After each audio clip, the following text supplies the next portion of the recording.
I, Donald John Trump, do solemnly swear. At this moment, Donald Trump becomes chief executive of the world's largest corporation. So help me God. Congratulations, Mr. President.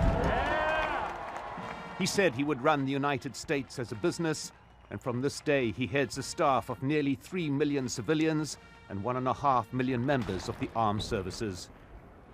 In his first speech as President Donald Trump, his tone was dark, his criticism of the Washington elite sharing the platform blunt. For too long, a small group in our nation's capital has reaped the rewards of government while the people have borne the cost. And presented to the people the vision of a nation looking inwards rather than out. From this day forward, a new vision will govern our land.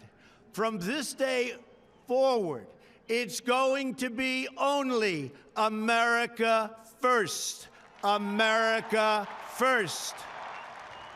Earlier in the day, the outgoing president left a note in the Oval Office for his successor. The era of Barack Obama ends as that of Donald Trump begins. One of his first actions as president, an executive order on the Affordable Care Act, or Obamacare, this having little immediate impact and regarded as more a statement of his intent to begin the complicated process of repealing it.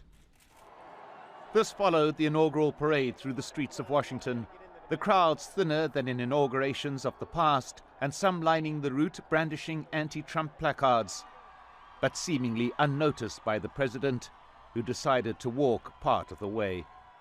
The route taking him past one of the hotels bearing his name, the staff loyally waving from the steps. As always, the day ends with a number of inaugural balls in the Capitol. But the divisive election and subsequent bitter debate has left its mark, and this year there seems to be something lacking. Perhaps that sense of national joy on a day that in the past the bulk of Americans would set aside their political differences and celebrate not just a new president, but also the democratic process that brought him to power. The beginning of a presidential term is for Donald Trump the end of an extraordinary journey. In his own words, he says, "The key to the way I promote is bravado."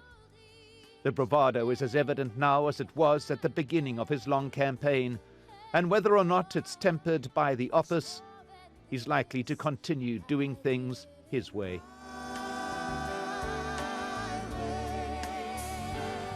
Mike Hanna, Al Jazeera, Washington.